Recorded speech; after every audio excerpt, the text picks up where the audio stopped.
Okay, what do we got next up? Well, from time to time we get some email questions, and I've got a few here that somebody had written in, and they all particularly pertain to the same subject, so I thought we'd review the emails, and then I'll see if I can do my best to answer the questions.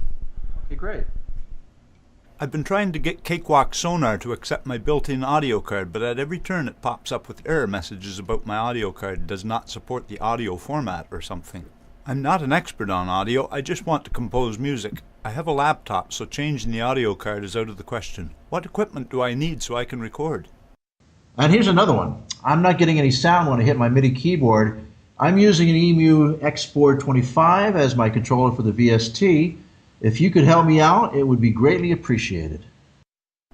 I just bought Sonar 7 Producer Edition. This is my first DAW, and I'm having a tough time setting this up. When I click on the down arrow for my input for an audio track, I don't see my driver. I do see the Microsoft GS Synth in the MIDI track, though. Do I need to install another driver? Okay, well, I know it's always important to keep your software and your computer as well as your sound card drivers updated constantly. But this sounds to me more like it's a driver mode issue. What can be done to take care of that? You're absolutely right. I think it is a driver mode problem, and once they get it right, their problems will be solved. There are 3 driver modes in Sonar. Let me show you how to get around those. We'll open up Sonar and we'll go to Options, Audio. In this box, we'll select the Advanced tab, where we can see the different driver modes. We have WDM, ACO, and MME. When you change your driver mode, the changes will not take effect until you restart the program. So I'll close and reopen Sonar. I believe you really should try each of these 3 driver modes to find out which one will work best with your system. Now when Sonar reopens, it informs me it needs to do a series of tests.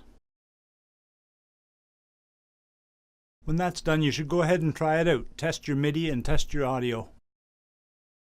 I'm going to go back to Options and Audio, where we can see the driver mode we've selected.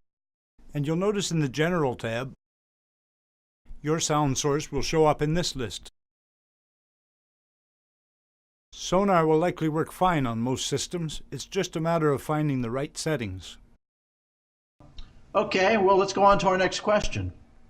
Ian asks, can I play 2 MIDI instruments at the same time in Sonar? For example, can I arm 2 tracks, one with strings and the other with piano, and play a chord on my MIDI controller and have piano and strings mix come out live?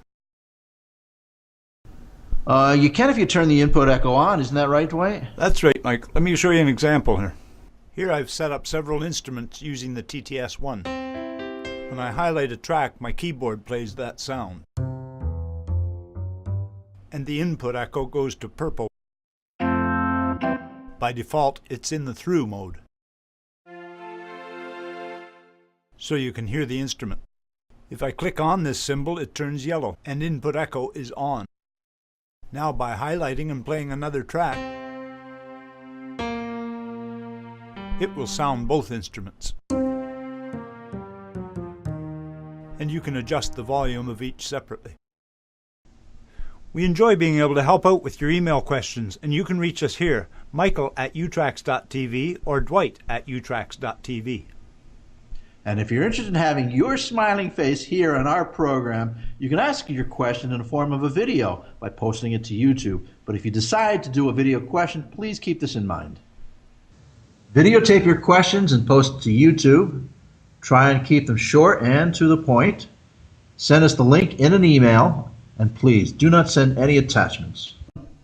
We'd also like to invite you to take photos of your recording studio and your musical setup. So if you have any photos that you want to send along our way, please do so, and we'll see if we can get them on our program.